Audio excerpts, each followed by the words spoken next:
Hey, friends, and welcome to Writing and Killing Unicorns. I am your hostess with the mostest, Nelly.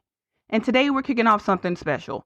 The very first episode of this podcast. We're going to talk about writing, creativity, and everything in between. And of course, we're here to slay some myths along the way. This is a space where we stop chasing unrealistic ideas and start embracing the real, raw truth about the writing process. But first, what's up with the title? Writing and Killing Unicorns? What does that even mean? And why are we killing unicorns? Why are we killing these mythical creatures, Nelly? What's going on? What does that have to do with writing? We're going to dive into that and explore why unicorns are the perfect metaphor for the myths that writers chase and believe, and how we can start tearing these illusions apart. So grab a cup of coffee, get comfy, and let's get into it. So let's begin at the very beginning, obviously. Where did this name come from? Why unicorns? The idea of killing unicorns is about debunking those magical myths that have, been passed down in the writing world. Unicorns, in this case, represent the unrealistic ideas we chase as writers. Maybe you've been told that there's, a perfect way to write, that success comes easily if you're talented enough, or that creativity is a gift that either comes to you or it doesn't. All of those, my friends, are unicorns. Beautiful, shiny, and impossible to catch. The idea behind this podcast is simple. Let's stop chasing those unicorns. Let's stop trying to fit into a box that doesn't work for us, and instead, let's embrace the process. The grind, the mess, the trial, the error. We're here to write, but more importantly, we're here to write with honesty, with authenticity, and maybe even, have a little fun along the way. By killing these unicorns, we're talking about dismantling these myths and embracing the truth. The truth that writing isn't magical. It's a craft. It's messy.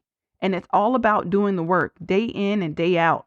So welcome to the world of killing unicorns and creating your own truth. Now, let's get into the first big myth that we're going to slay today. The idea that there's a such thing as overnight success. How many times have you heard someone say, "Oh, I just published my first novel last night and now I'm a New York Times bestseller"?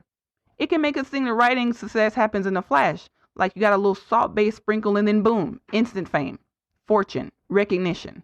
But here's the truth. Overnight success is a unicorn, and the reality is much less glamorous. Behind every overnight success is a writer who has spent years developing their craft, dealing with rejection, facing self-doubt, trying to find beta readers, and working harder than anyone realizes. Success doesn't happen overnight, and it definitely doesn't happen by chance. Quit trying to force yourself to to type like Bruce Almighty, clacking away at the keyboard until the entire thing just melts away. Don't be discouraged by the writers on social media who only show the wins. If you're waiting for that one big break, take a step back, friend. Success is about persistence. It's about getting back up after every rejection. It's about showing up and doing the work, even when no one's looking, even when your accountability partner hasn't checked in on you in 6 months. That's what leads to the kind of success that matters. All right, now this next one's a killer. How many of us have sat down to write and thought that the first draft had to be absolutely perfect? Like somehow the first draft of our story needed to have everything exactly right. The perfect, character arc, the perfect plot points, the flawless dialogue, the amazing world building. Guess what? That's a unicorn. It's already dead and it never existed in the first place. Writing is messy.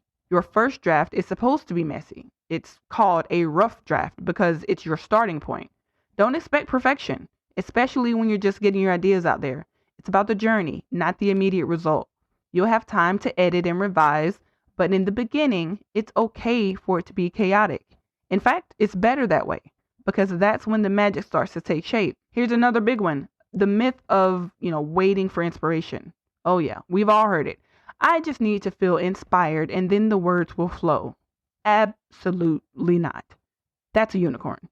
Inspiration is fantastic when it strikes, but it's not something you can control. So it's not something you can depend on.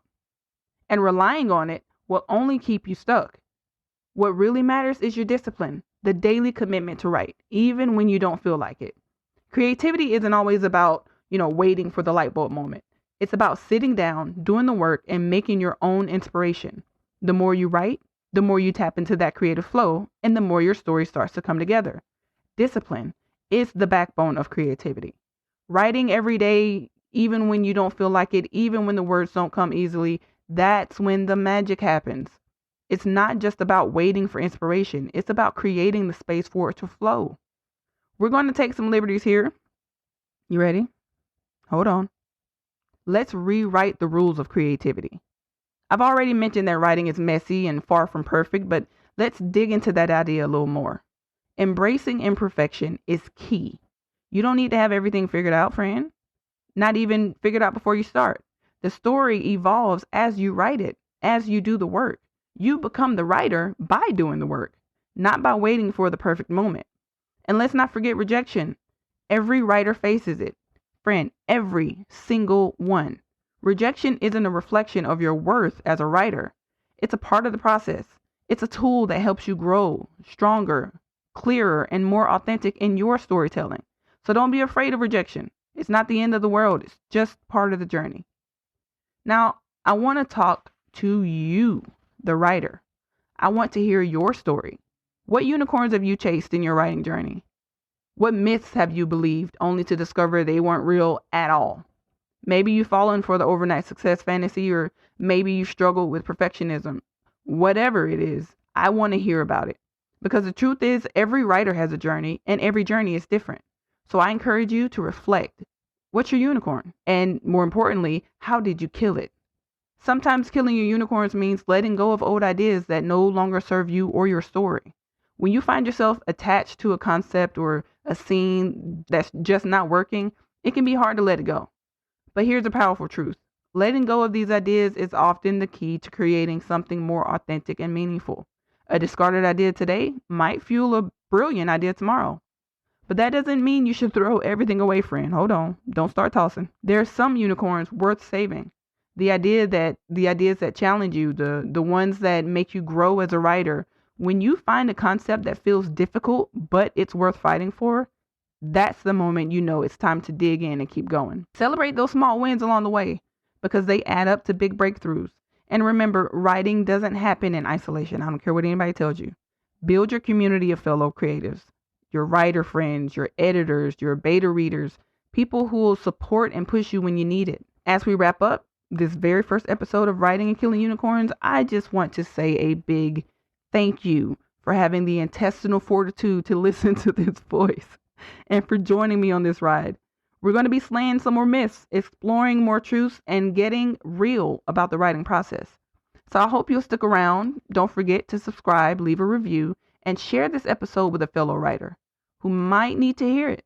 Next time, we'll dig into how imperfection is part of the writing process, how we find beauty in the mess, and embracing the magic that remains. Until then, keep writing, friends. Keep killing those unicorns. And remember, there are no shortcuts, only the craft.